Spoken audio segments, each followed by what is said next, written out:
نحمده ونصلي على رسوله الكريم اما بعد فاعوذ بالله من الشيطان الرجيم بسم الله الرحمن الرحيم رب اشرح لي صدري ويسر لي امري واحلل عقدة من لساني يفقهوا قولي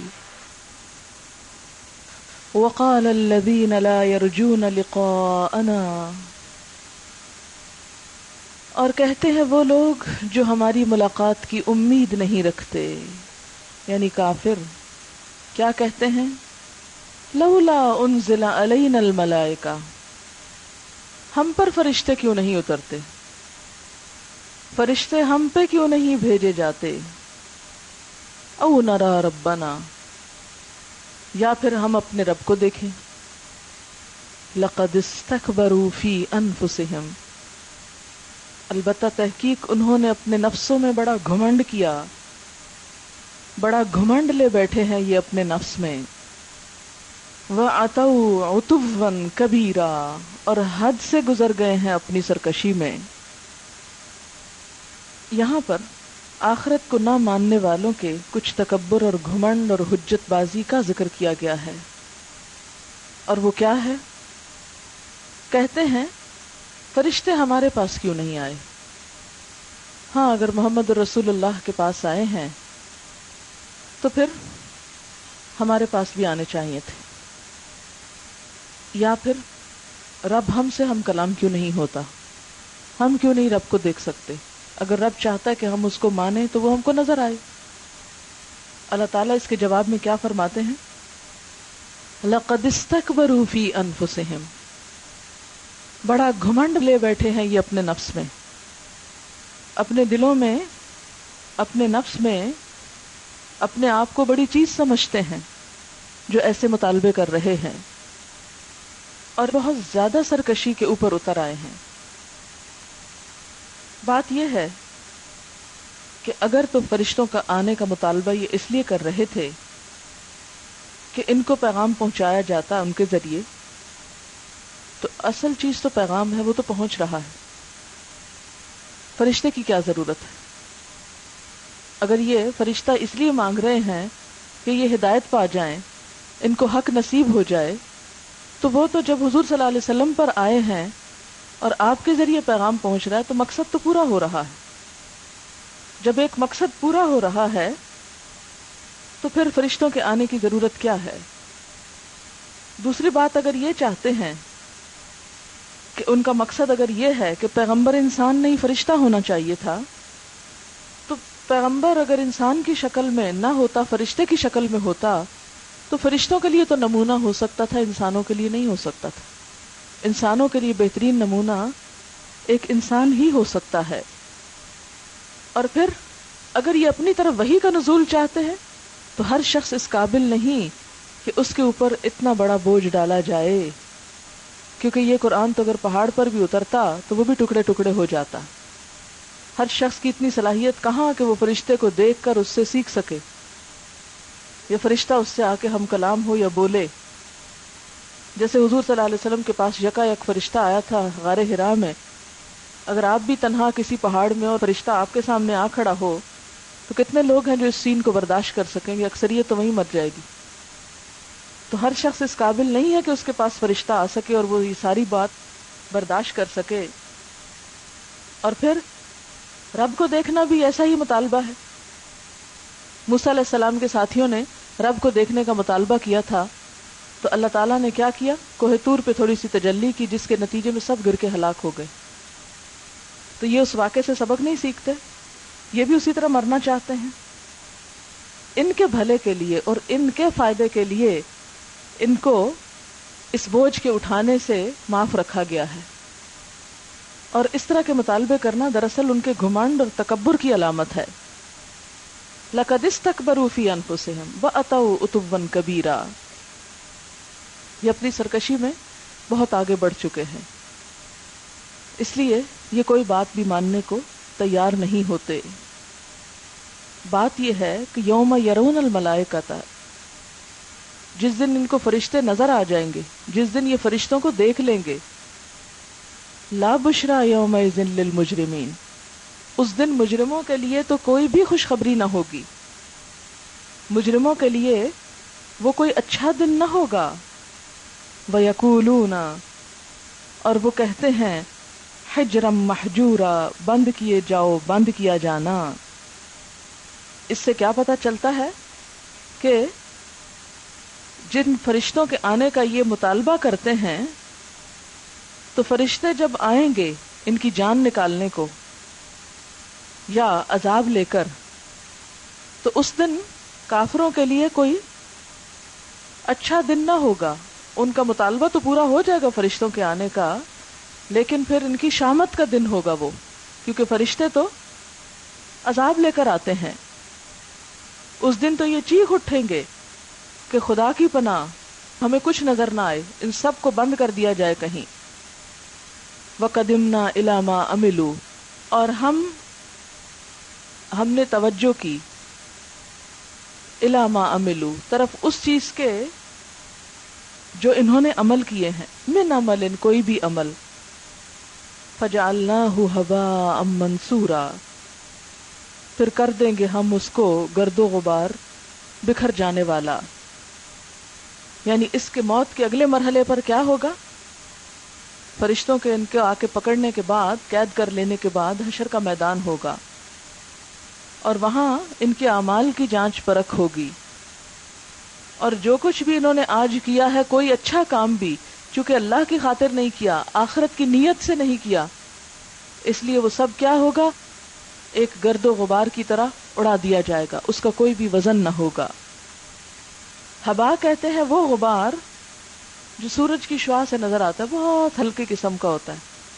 خاکی ذرات کو اگر آپ نے دیکھنا ہو تو بند کمرے میں، اندھیرے کمرے میں روشن دان کے سوراخ سے جو روشنی آتی ہے اس میں ملاحظہ کریں تو چھوٹے چھوٹے ذرے اڑتے ہوئے نظر آئیں گے۔ ان کو اگر آپ کیچ کرنا چاہے تو کیچ نہیں ہو سکتے، ایسے ذرے ہر وقت فضا میں موجود ہوتے، لیکن اگر آپ میں سے کوئی ان کو پکڑنا چاہے تو آپ کے ہاتھ کچھ نہیں آئے گا۔ تو ان ذروں کی طرح ان کے اعمال ہو جائیں گے جس کا کچھ بھی وزن نہ ہوگا، اور یہ کیچ بھی نہ کر سکیں گے ان کو، وہ اڑ جائیں گے، بکھر جائیں گے، چلے جائیں گے کہیں۔ یعنی کفار کے اعمال کیا ہوں گے؟ سراب کی طرح، اور اس سے ان کو کچھ بھی حاصل نہ ہو سکے گا۔ اصحاب الجنت یومئذ خیر مستقرا، جنت والے اس دن کیا ہوں گے؟ بہترین ٹھکانے میں ہوں گے۔ وَأَحْسَنُ مَقِيلًا، اور دوپہر گزارنے کے لیے اچھی جگہ پائیں گے۔ مقیل کا لفظ قیلولہ سے ہے، یعنی دوپہر کا آرام۔ جنت والوں کو دوپہر کے آرام کا بہترین مقام اور موقع ملے گا۔ وَيَوْمَ تَشَقَّقُ السَّمَاءُ بِالْغَمَامِ، جس دن آسمان پھٹ جائے گا ایک بادل کے ساتھ۔ وَنُزِّلَ الْمَلَائِكَةُ تَنزِيلًا، اور فرشتوں کے پرے اتار دیے جائیں گے۔ یعنی قیامت کے دن کی طرف اشارہ ہے کہ کیا ہوگا؟ آسمان پھٹ جائے گا اور بادل سایہ فگن ہو جائیں گے، ساری مخلوق جمع ہوگی، اور اللہ تعالیٰ فرشتوں کے جلوہ میں میدان حشر میں حساب کتاب لینے کے لیے حاضر ہوں گے، اور سب کی خبر لی جائے گی۔ یعنی قیامت کے دن کی بات کرتے ہو، وہ دن بڑا سخت ہے، اور اس دن ہر انسان ایک مصیبت میں گرفتار ہوگا۔ جیسے کہ آپ پیچھے پڑھ چکے نا، هل ينظرون الا ان ياتيهم الله في ظلل من الغمام والملائكة وقضي الامر، کیا یہ فرشتوں کو دیکھنا چاہتے ہیں؟ جس دن فرشتے آئیں گے تو اس دن صرف فرشتے نہیں آئیں گے، اللہ تعالیٰ بھی ہوں گے، اور ان کا حساب چکا دیا جائے گا۔ اب آپ دیکھیں کہ ایک انہوں نے فرشتوں کا مطالبہ کیا تھا تو کتنے باتیں ان کو سننی پڑی جواب میں۔ پہلی بات تو یہ کہ جی واہ رے، بڑی چیز سمجھتے ہو اپنے آپ کو، بڑا گھمنڈ ہے کہ تم جیسی شکلوں پہ فرشتے آئیں ہیں، اور پھر جب آئیں گے تو تمہاری خیر نہیں، شامت ہی شامت، لا بشرا یوم اذن۔ اور پھر فرشتے آئیں گے تو کیا ہوگا؟ حساب کتاب ہوگا، موت کے لیے آئیں گے، یہ حساب کتاب کا دن ہوگا، تو تمہارا سارا مطالبہ پورا ہو جائے گا۔ الملک یومئذ الحق للرحمن، بادشاہت آج کے دن رحمان کے لیے ہوگی، برحق۔ اس روز حقیقی بادشاہی صرف رحمان کے حصے میں ہوگی. ساری عارضی اور فانی بادشاہیاں ختم ہو جائیں گی جو دنیا میں لوگ بادشاہ بنے ہوئے ہیں یا کسی بھی بڑے عہدے پر قائم ہیں، وہ ساری اتھارٹی جاتی رہے گی. سورۃ مومن میں بھی آتا ہے یوم ہم بارزون لا یخفی علی اللہ منہم شیء، اور کہا جائے گا لمن الملک اليوم للہ الواحد القہار. اس دن کہا جائے گا آج بادشاہت کس کے لیے ہے؟ سب پکار اٹھیں گے اللہ کے لیے جو ایک ہے، زبردست ہے. اور وہ دن کیسا ہوگا؟ وَكَانَ يَوْمًا عَلَى الْكَافِرِينَ عَسِيرًا، وہ دن کافروں پر بڑا ہی بھاری ہوگا، بڑا سخت ہوگا. صحیح حدیث میں آتا ہے کہ اللہ تعالیٰ آسمانوں کو اپنے دائیں ہاتھ سے لپیٹ لے گا اور زمینوں کو اپنے دوسرے ہاتھ میں لے لے گا، پھر فرمائے گا میں مالک ہوں، میں فیصلہ کرنے والا ہوں، زمین کے بادشاہ کہاں ہیں، تکبر کرنے والے کہاں ہیں. وہ دن کفار پر بڑا بھاری ہوگا. حضور صلی اللہ علیہ وسلم سے کہا گیا کہ یا رسول اللہ صلی اللہ علیہ وسلم 50,000 سال کا دن تو بہت ہی لمبا ہوگا. آپ نے فرمایا اس کی قسم جس کے ہاتھ میں میری جان ہے، مومن پر تو وہ ایک وقت کی فرض نماز سے بھی ہلکا اور آسان ہوگا. یعنی اچھے کام کرنے والوں کے لیے وہ دن کچھ بھی بھاری نہ ہوگا، کیونکہ فرشتے آئیں گے اور ان کو اٹھا کے نعمتوں میں لے جائیں گے.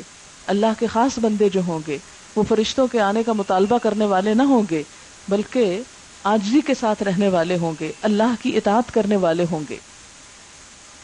وَيَوْمَ يَعَضُّ الظَّالِمُ عَلَى يَدَيْهِ، اور اس دن ظالم اپنے دونوں ہاتھوں پہ کاٹے گا. عد ہوتا ہے چک مارنا، یوں یعنی دانتوں سے اپنے ہی جسم کو کاٹنا.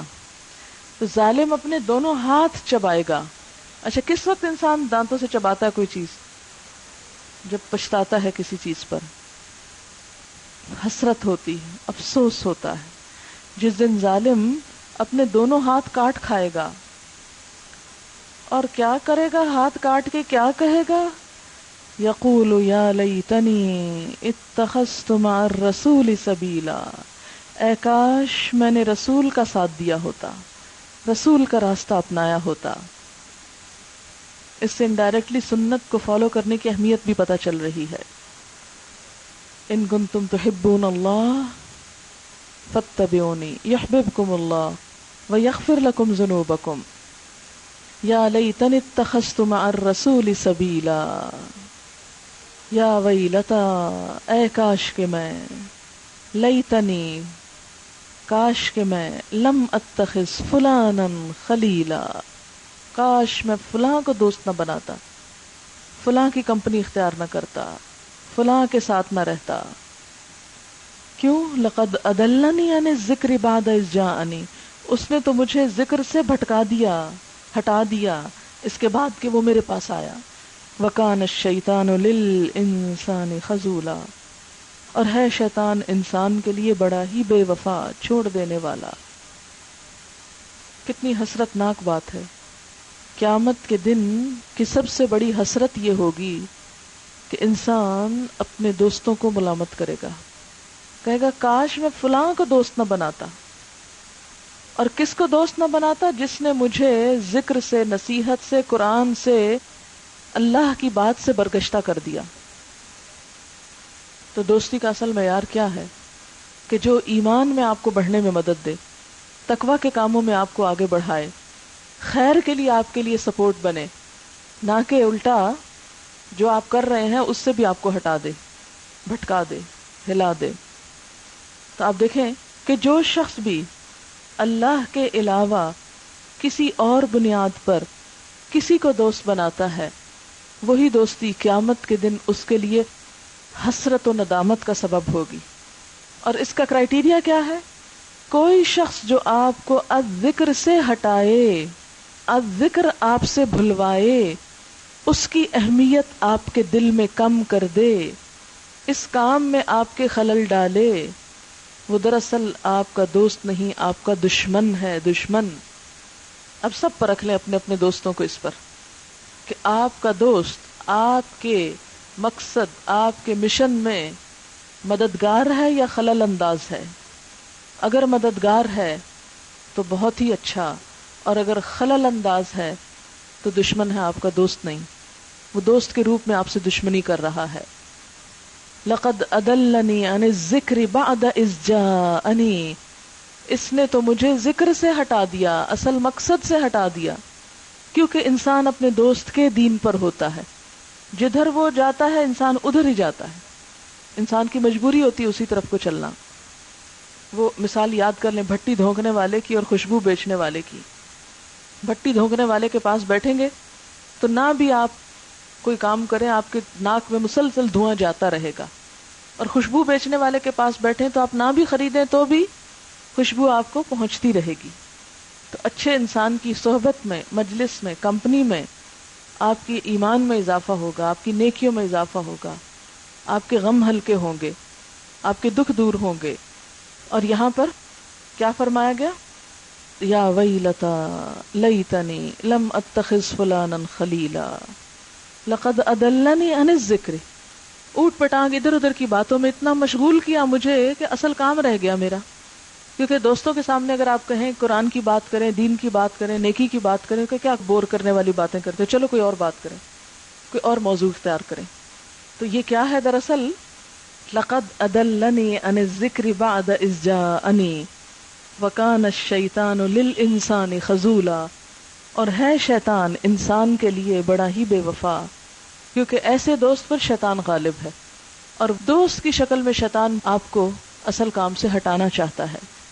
تو شیطان جو ہے انسان کے لیے بڑا بے وفا۔ بات دوست کی ہو رہی تھی اور اچانک شیطان کی بیچ میں آ گئی، کیونکہ یا تو آپ کی دوستی رحمان کی بنیاد پر ہوگی یا شیطان کی بنیاد پر۔ وقال الرسول، اور کہے گا رسول، یا ربی، اے میرے رب، ان قومی، بے شک میری قوم نے، اتخذوا ھذا القرآن مہجورا، بنا رکھا تھا اس قرآن کو ترک کیا ہوا۔